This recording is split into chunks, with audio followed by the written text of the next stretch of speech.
All right, excited to kick off Gold Rush Week after being on the road a couple weeks and the travel and the heat, I guess, and the different environments. It'll be great to be back home come this Saturday and look forward to a great crowd here in Bobcat Stadium, for our first home game. Reflection on the game from Saturday night, not too different, I think, than we saw after the game. Defensively, really really proud of the performance. When you don't give up a first down until the fourth quarter, I think that speaks volume of the execution, but really the effort was phenomenal. I really felt like we were flying around, and more than flying around, the effort was it was intentional. We were where we were supposed to be. We tackled well. Really made it hard on their quarterbacks to get in any kind of rhythm, and I think made a lot of plays on third down. They were 1 for 11 on third down at the end of it. We put our second unit in for a stretch, which was good for them, and they gave up a quick drive, I think a 3-play scoring drive. But I thought that group really did bounce back. A lot of time, a lot of those guys playing for the first time, and we'll ultimately need some of those guys to play roles as the season goes along. So to get that experience, get a feel for what game speed is and game intensity and all that, regardless of what the scoreboard says, it was good for those guys to get out there. Offensively, we moved the ball fairly well all day. Ran into some issues with some inopportune penalties. And got ourselves behind the chains at times. Didn't anytime I think we were 2 of 5 red zone touchdowns. That's not a stat that bodes well for us.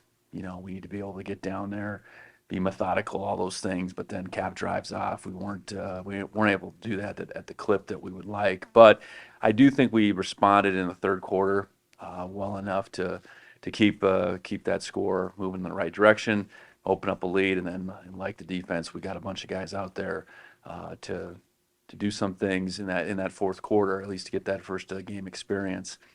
I know I spoke to the O-line depth. That's obviously a concern for us. I do think as we move into these next couple of weeks, we will get some guys back.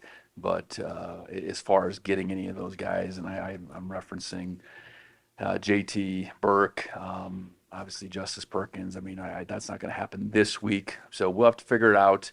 I think there's a fair chance we'll get Connor Moore back out there. So, obviously, our offense starts with that group, and I think some guys have filled in admirably and all that, but to ultimately get that group as close to full strength, it is still in front of us.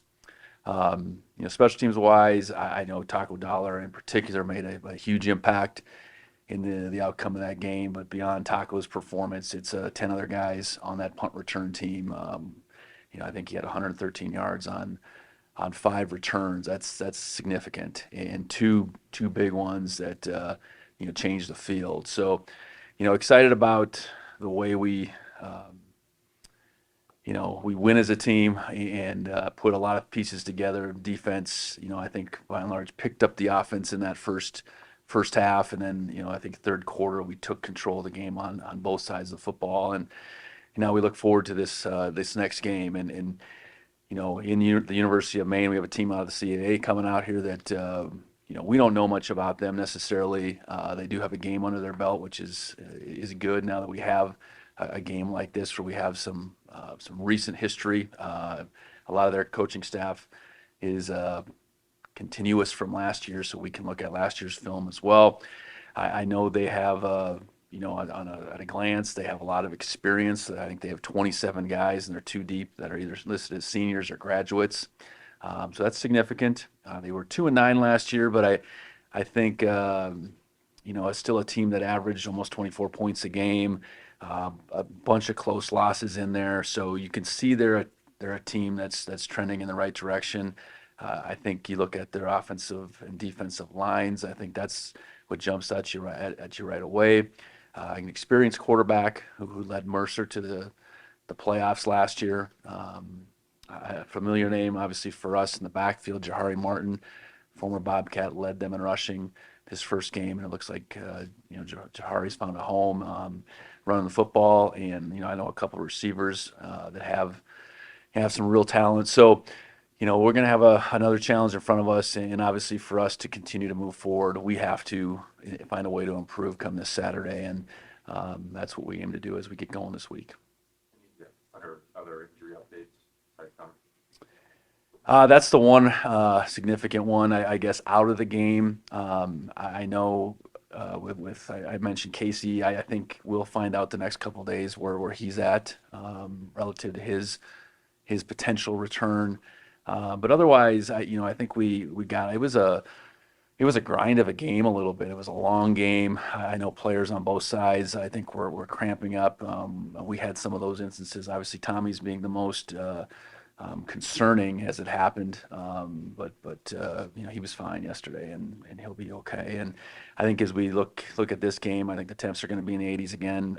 Probably a little bit different type of heat. But we've played 2 games now in that kind of setting, and that does take its toll on you a little bit. So we've got to keep moving forward as far as building our depth. I think that's the biggest combatant to any of that. You guys got some pressure in the first 2 games. Obviously, no sacks, which is kind of a rare for your teams. How do you kind of evaluate that part of the game? Well, I think both games we've disrupted the quarterbacks. I think they were very much off their rhythm, in particular Deacon Hill. We hit him a few times. I think both offenses we've played have had they've been very intentional about getting the ball out quick. There haven't been any long developing pass plays of any volume in these first couple games. And if we can disrupt them, if they're throwing incompletions, while we're not getting the last yardage, we're still doing doing what we want. A couple tip balls in that game. I know they had a pretty heavy screen game that I think we neutralized for the most part. So I know we are getting pressure. I know those guys, they want to tangibly rack up some sacks, and that'll come in time. But I do think, you look at these 2 games, our performance up front, while not flashy by any stretch with any kind of numbers, so to speak, we've been able to make people feel uncomfortable. I've spoken that Coach before Rohan sort of touched on as a Bobcat. Now he's going to be taking on his former university. Mm-hmm. Football, and what to expect on Saturday. Yeah, I think continuing to make progress with his comfortability and all the things we're asking him to do. I think, in that game, you saw his athleticism and speed certainly flash on the touchdown. I thought he made a couple, catches in traffic at the same time. One in particular that was a bang play on, I think, a 3rd and 5. And he's continuing to find his way on the blocking side. I think all the things that he did when we watched him on film at Maine, we've accelerated the expectations for him. And that probably happens a little bit more on the blocking side and just the different types of things within that position that we're asking a guy to do as far as see defense, identify defense, and then make decisions on the fly. So, I don't know. I'm sure he, playing his old team, there'll be some emotions involved. But what we need Rohan to do is just continue to get better. I think his ceiling, we're far from it. I think that's the exciting thing. But he's making strides, and I think as we go along, we want him to be a big part of what we're trying to do offensively. And I think he's certainly flashed in that regard the first couple games. Just this is the first time in over 20 years where had 2 road games to start the season. So just what is that excitement level like? You go through the bit, but to be back at home this week? Yeah, you play them as they fall on the schedule, and I know looking at it with the early start to fall camp, we knew it would be a challenge. But to get beyond it, to get 2 wins under our belt has been great. To play in a couple different environments like we have, to test our guys, all those things.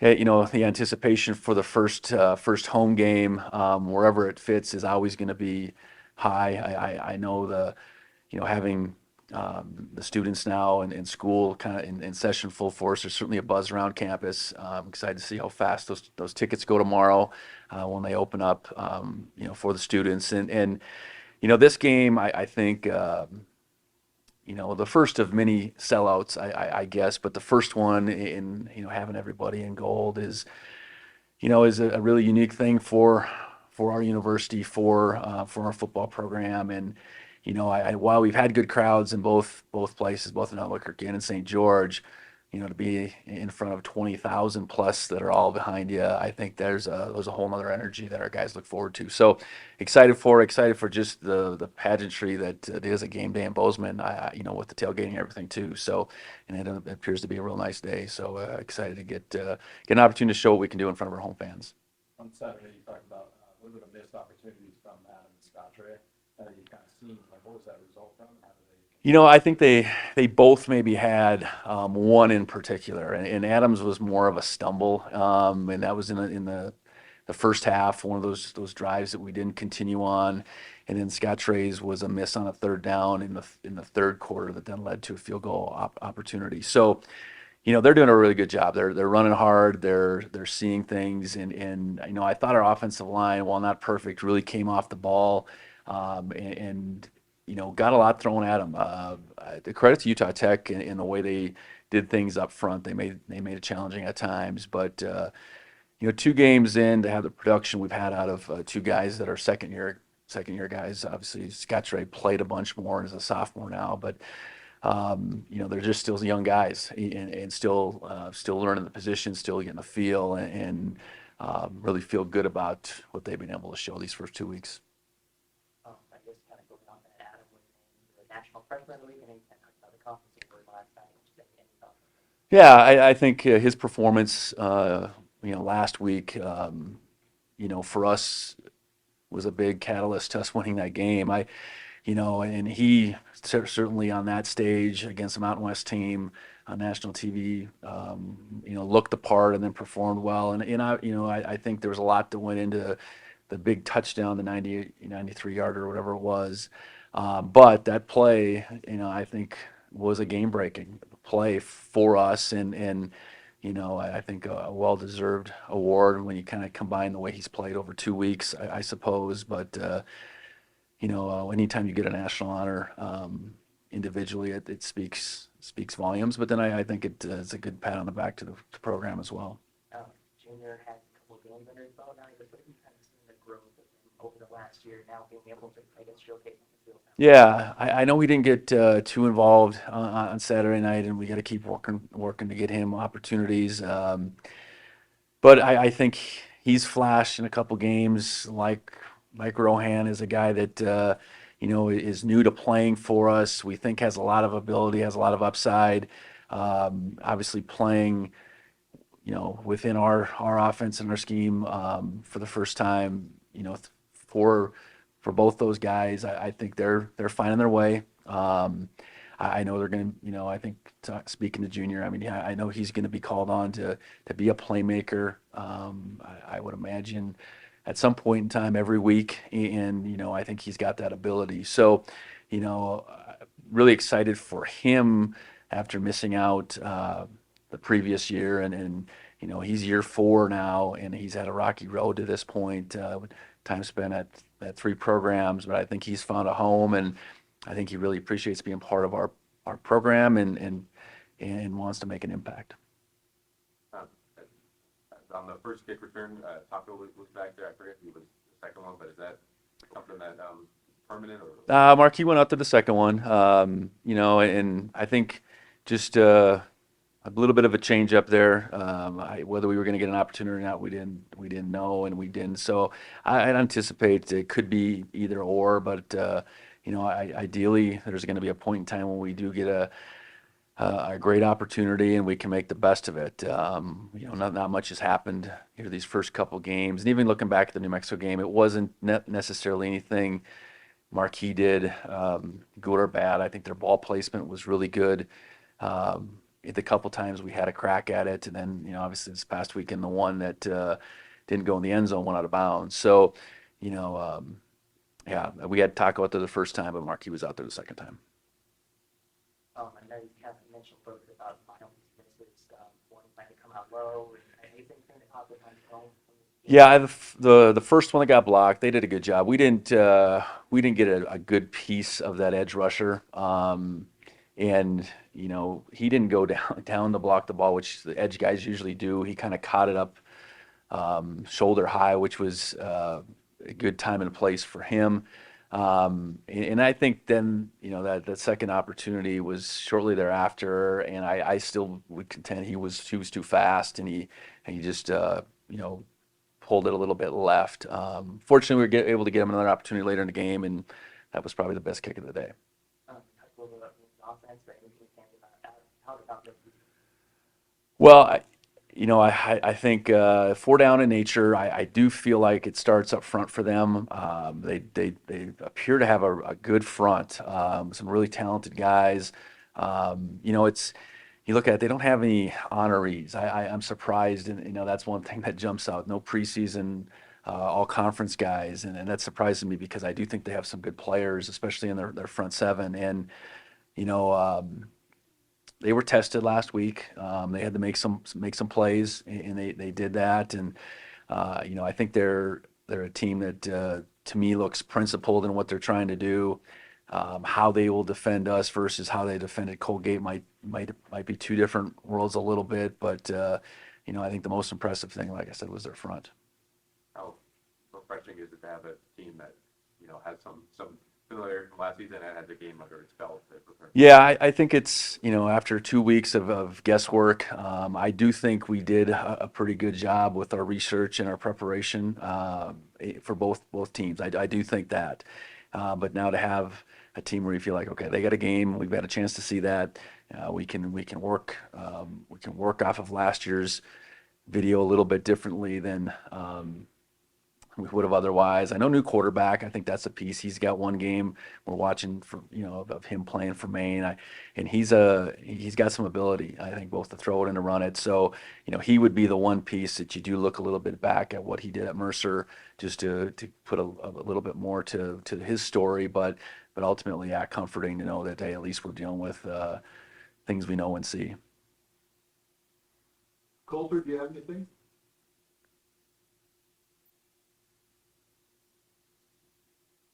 Yes, I do. Sorry, I was trying to introduce myself. Hi, Coach. Hi. A couple from me. First of all, just big picture being 2-0 after 2 road games. Very few teams in the country have even played 2 games so fast. Just being 2-0, I know you have now a whole bunch of home games and some buys coming up. What's that for you guys? Just big picture.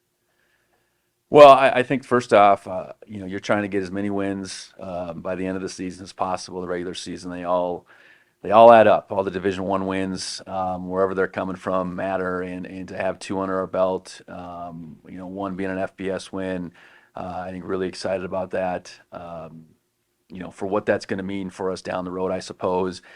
I think we've learned quite a bit about our team through the first couple weeks.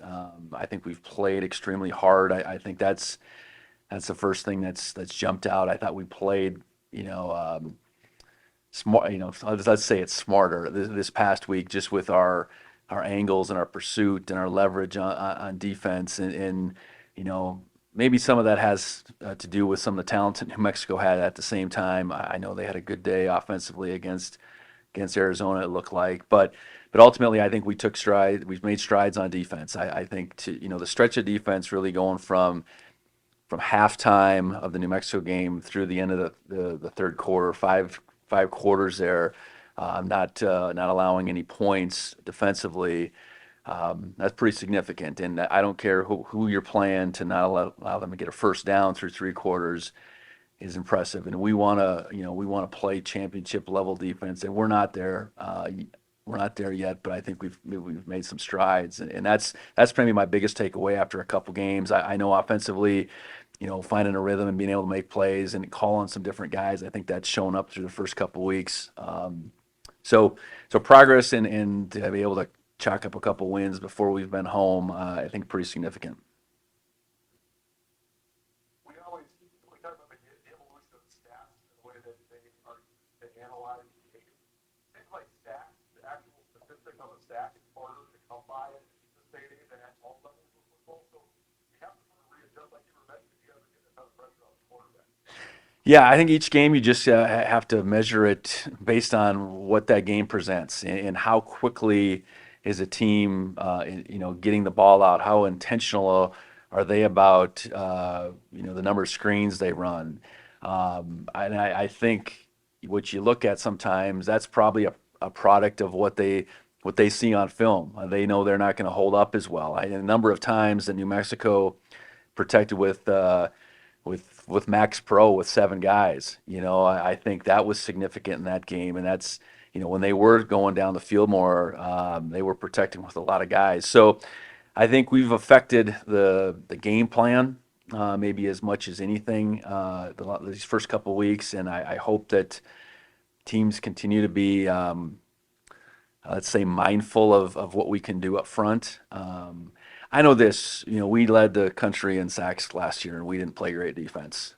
So I don't know that we played good defense, but we didn't play, to my estimation, championship level defense. So that sack statistic is a tricky one sometimes. I know we have some guys that can really get after the quarterback when teams are going to be in that mode, and when that time comes, ideally we can put them down on the ground. When it comes to Rohan and other guys that have played that position for you guys these last couple years, it seems like that position has evolved quite a bit as well. You talk about that from like the H-back, tight end, fullback hybrid, and the way that's offenses across college football. Yeah, I think we've been fortunate between Derek and Trayton before, to have versatile guys. I guess that's probably the biggest thing. It's a position, if you can get the right type of athlete that can do a lot of things, then you can get in. You can get in 12 personnel, 2 tight ends, and you can look a lot of different ways. And I think the thing about our offense is we can really utilize them in the RPO game, and with the zone run concept, let's say, being able to bring those guys back and block the C gap, make that C gap defender miss, and arc for the next defender, and then we have a run call, be able to make that C gap defender bypass him, and then have a pass or run pass option called. I think those are some of the unique things that his touchdown was an RPO. I think that more down the field, and where those opportunities maybe to catch those balls sometimes are unpredictable. Just the threat of all the different things we can do with a versatile guy like that is significant, and let alone being able to detach him like we did a couple times, and he can run a route like a receiver. He's got the speed and the quickness to be able to do some of the same things. So I think we were very deliberate in trying to find someone like Rohan, and really pleased that we did. I think it was evident that we missed Derek, significantly over the last half of the season last year, and to be able to find something along the same lines. I'm not anointing Rohan quite yet, but he's done some things. I'm sure he's shown, some people that, hey, we got a real talent, again, with a pretty high ceiling. Because it is a position that takes versatility and sort of a certain type of guy, does that make it sort of easier to pinpoint the type of guy you want for that spot? I think to know what we're looking for maybe, but to find them I think is challenging, because maybe to some degree guys aren't being used that way at the high school level. I know there were some things that on his college film at Maine that certainly intrigued us, that was crossover. So generally speaking, a guy like that probably isn't playing that type of position in high school, and in Rohan's case, in Derek's case, they were more running back, receiver types in high school. So, I think you look for a bigger bodied guy that maybe doesn't have the 6'4", 6'5" frame, because if he did that, he might find himself somewhere else. I know Leuven's Valsen is the one that we brought in as a true freshman this year, and Leuven's was primarily a receiver and an outside linebacker, but did get some opportunities to carry the ball, to run routes, to show physicality on defense. So yes, I think to kind of have an idea maybe what we're looking for, but then to find that combination of skills and athleticism isn't isn't as easy. You mentioned just being back at home and just the factor of the gold rush, how cool that is, and also the first home game since the long winning streak was snapped. So how was trying you guys taking stuff like that to start protecting your own turf?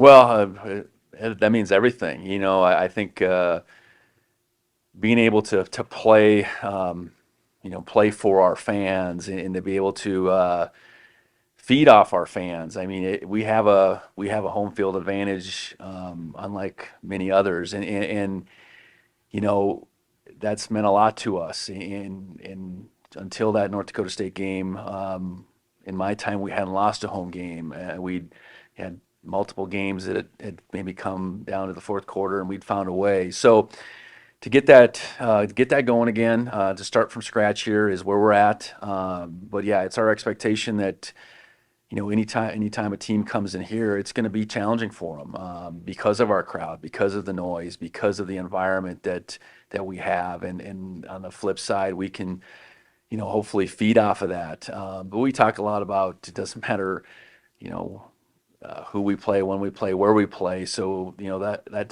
has to carry over, you know, our consistency, I guess, has to carry over to the road. But yeah, there is a sense of comfort when you play at home, and you do have some inherent advantages with the challenges that you know our crowd creates for an opposing team.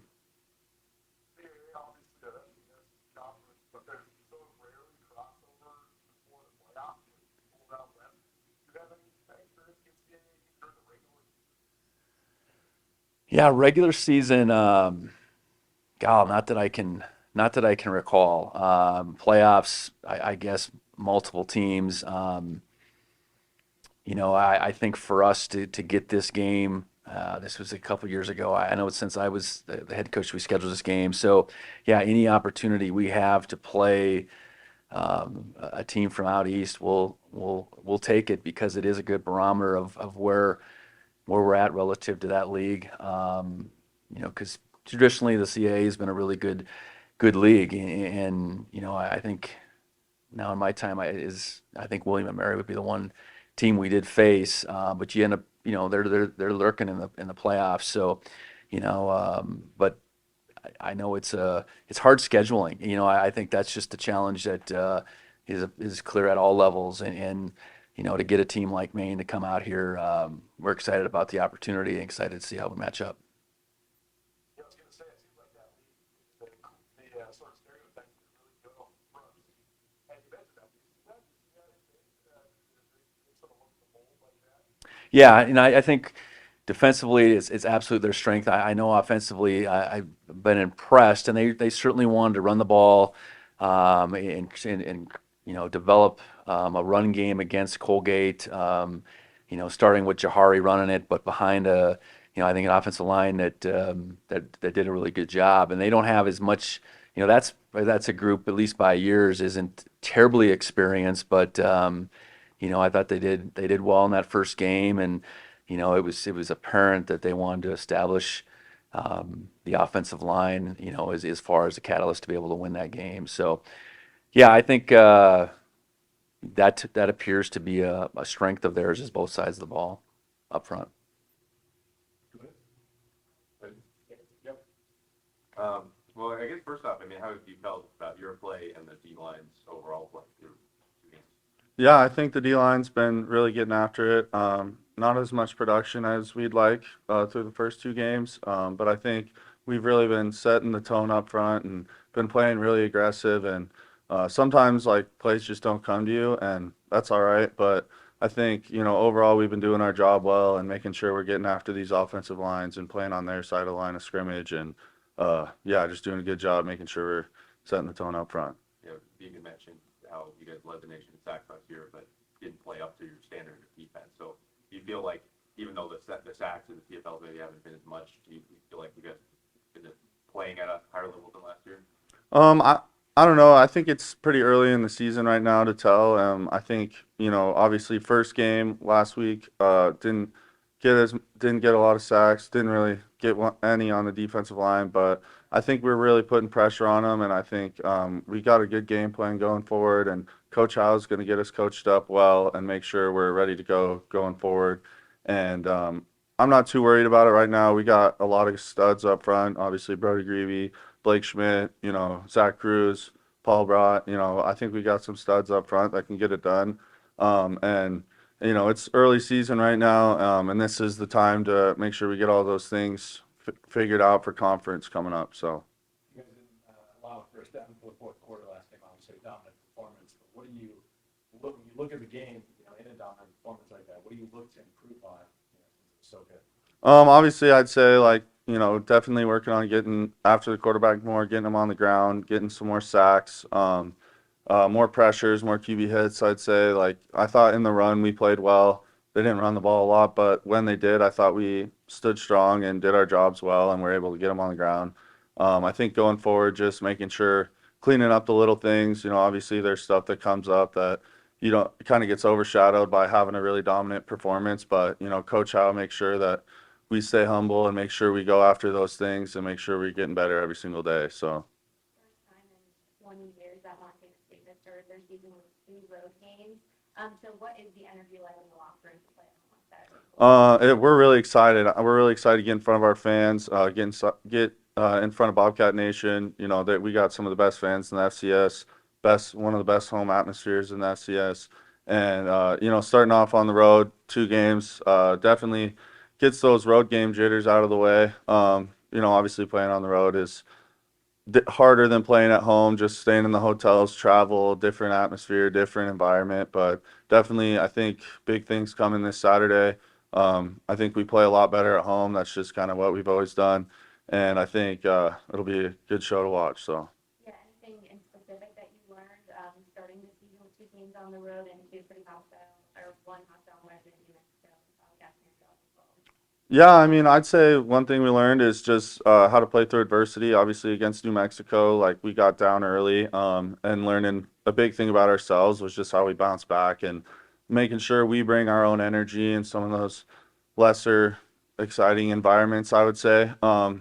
I think, yeah, just making sure we're playing for each other and we're lifting each other up and bringing our own energy and, just getting in the routine of going on the road and how that changes your preparation throughout the week in terms of timing, getting ready to go, regen, stuff like that. So definitely it was good getting those things figured out and now look to get on our home schedule stuff. So. In the offseason, how does some of your preparation, specifically with Coach Herron, prepare you to face that adversity and overcome some of those hard things? Yeah, I think Coach Herron did a really good job this summer of pushing us and making sure we had that 1-0 mentality that, what happened the last play doesn't matter, what's happening next doesn't matter. The only thing that matters is winning the play right in front of you and winning the challenge right in front of you. And he put a lot of different things in front of us, a lot of changing stuff up, bringing new stuff into the strength training environment and making sure that we were always ready to go no matter what situation came up, and took it with stride and made sure we were attacking everything. And a big thing he instilled in us this summer and going into this season is a 1-0 mentality that, doesn't matter what's coming next, doesn't matter what happened before, just make sure you're winning the rep at hand. So. How do you feel about the depth on the D line this year? It looked like a couple times you guys had 4 D ends there on the line and some of those down pass situations. Yeah, so I think we have really good depth. I think a lot of the young guys who came on, we got obviously a lot of guys returning. We didn't really graduate. We only graduated 2 guys, which obviously those guys were really big contributors, Ben Seymour and David Alston. But I think, this year we got a lot of guys who played a lot of football last year, getting more into stride this year, and a lot of guys have been developing really well. And like you said, on third downs, we think that, Zach Cruz and Hunter give us an edge for sure on running pass rush stuff on third down. So we like to try and get some faster guys in on third down. Obviously, Blake Schmidt's a tremendous athlete and he can do it too, but, maybe take a little bit of reps off him on third downs and stuff, being almost 300 pounds. So that's just kind of where we're at with that. But yeah, we've had a lot of depth, which has been really nice, and being able to go play at a high level every snap and not have to pace ourselves. So. Anything stand out about you so far? I know you guys probably want to stay in the prep, but it's been a pretty good rushing offense and stand out there. Yeah, I mean, like you said, they have a really good rushing offense. They play physical brand of football, and I think we're physical too. So we'll see what happens, and I think we're excited. Like you said, it's early in the week, so we'll dive more into that as the week goes on. But I think right now it's just establishing a mentality that they're coming in here to our house, and we got to make sure we defend our house and play physical up front for sure, and make sure we're getting after their quarterback. So. Guy on the other end, or the running back, Harry Martin, played with for a little bit, right? You overlapped a little Mhm. bit. What are just your thoughts on facing him again?